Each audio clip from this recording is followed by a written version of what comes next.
banat niya kay Lacson. Sabi kasi ni Lacson, ah, pinoproject nga yung 2 million na binigay kay Trillanes, sinisira daw nila Balingod tsaka yung 18 yung ICC. At tsaka halata daw na ito ay mukhang may destabilization aspect. Nagpapakalat yung Blue Ribbon Committee, imbis na mag-imbestiga, nagpapakalat ng chismis. Chismis yan kasi wala naman destabilization eh. Chismis. Kasi wala naman dun sinabi na ibabagsak nila yung gobyerno. Wala naman silang panawagan na, may nanawagan ba sila na Marcos resign? Hindi rin. Ito po ang sagot ni Balingod kay Lacson. Kung destabilization ng pagbubunyag, ano ang dapat gawin ng mamamayan? Kung ang pagbubunyag ng pangungurakot ng matataas na opisyal ng gobyerno ay destabilization at pamumulitika, anong gusto mong paraan ng mamamayan para managot sila? Sinasabi po ninyo tuloy na bawal ibunyag kung ang magnanakaw ay ang gobyerno. Saklap naman yan. Yan mismo yung sinabi ni Balingod. Saklap naman. Tama po. 'Di ba? Sila na nga yung naglalantad ng pangungurakot, nagbubunyag ng pangungurakot. Aminado po, maski si BBM po, aminado siya na maraming magnanakaw sa gobyerno niya.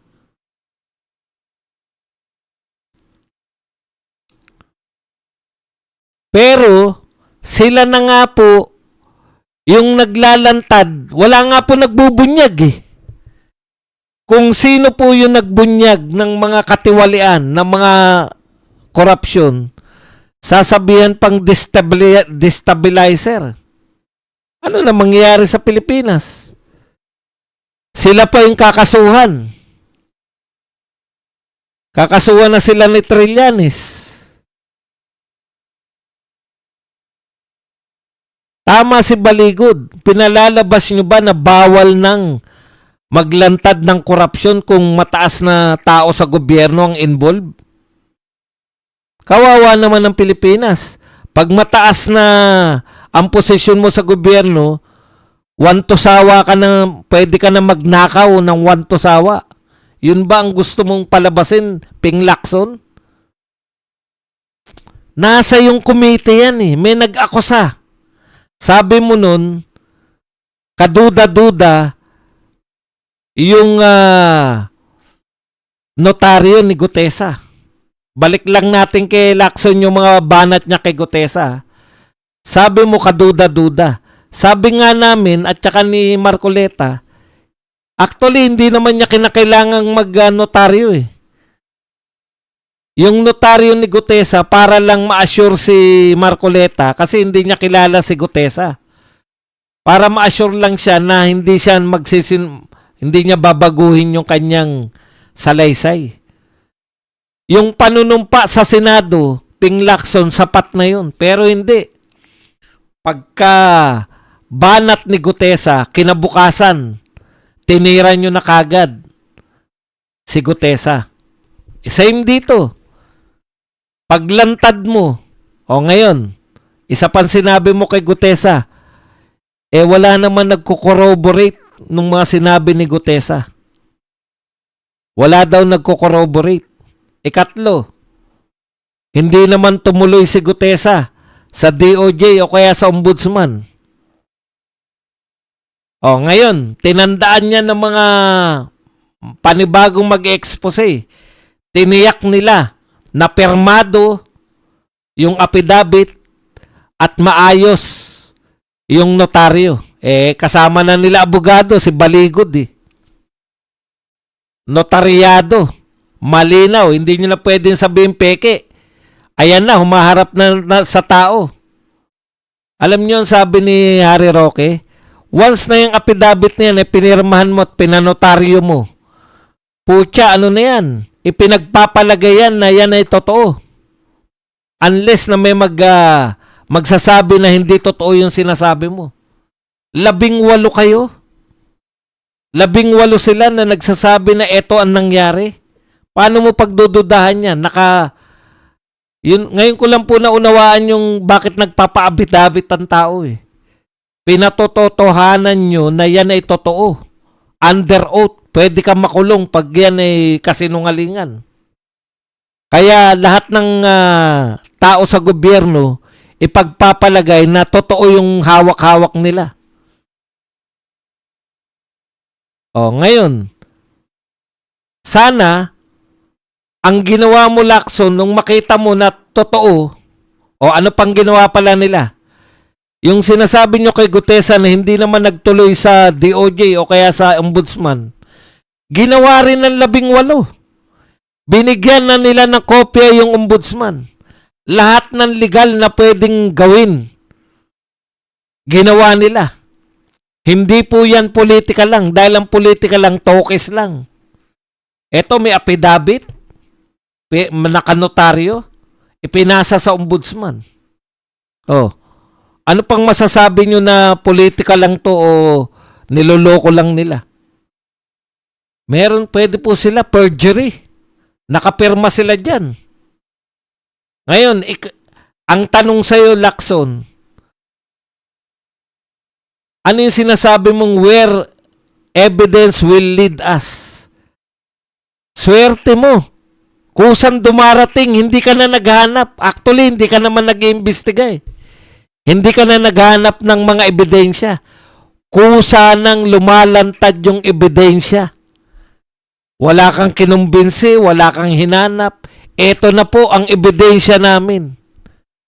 Ang gagawin mo na lang, panunumpain mo sila sa Senado, iimbestigahan mo sila, tatanungin mo, harap-harapan para makita mo kung nagsisinungaling o hindi.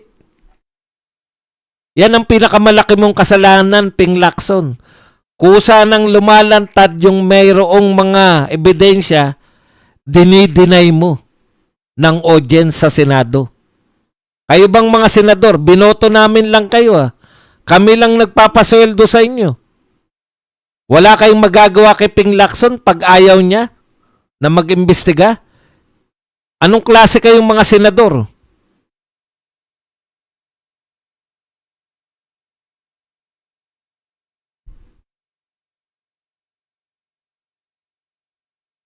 O, yan lang lagi mo sinabi, we will go where the evidence will lead us. Hindi ka na nga naghanap ng ebidensya kung saan dumating sa'yo eh. Papansinin mo na lang. Pero hindi ka mag-iimbestiga dahil naka-live. Makikita namin kung nagsasabi ng totoo o hindi yung mga testigo. Mahirap po pag naharap mo na yan. Alam mo kung bakit namin alam na si Laila de Lima? Kung bakit hanggang ngayon naniniwala kami na si Laila de Lima ay talagang may kaso yan? Napanood namin ng live. Umamin yan sila Dayan. Hindi na mabubura sa utak namin yun. May relasyon sila ni de Lima, driver niya. Siya yung bagman. Narinig natin, ang tawag ni de Lima kay Jonel ay Jonel. Naka-live kasi yan. Hindi po yan mga tagong lantad na lantad yan. Kaya yan, pag nilantad ni Ping Lacson yan, nag-conduct siya ng investigasyon, naka-live yun. Mapapanood natin lahat paano nila gigisa. At pag hindi po nagsisinungaling ang tao, paikot-ikutin nyo man, magsasabi pa rin yan na totoo. Pero ang tao nagsisinungaling, makikita mo yan. O kita mo ang tapang nila. Gusto naming humarap sa Senado. Putya, baliktad. Yung mga tao ayaw humarap sa Senado dahil baka makontempt. Etong mga to gustong humarap sa Senado. Senado ang ayaw. Senado ang ayaw. Kalokohan na yan.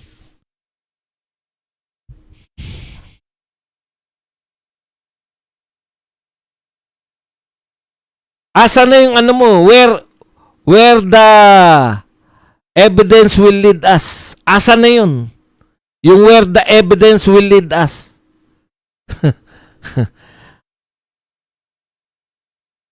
Si Marcoleta, siya yung nananawagan. Nanawagan yan. O baka may gustong lumantad sa inyo. Gagawin natin kayong state witness. Etong mga to, hindi nanghihingi ng state witness sila o ano.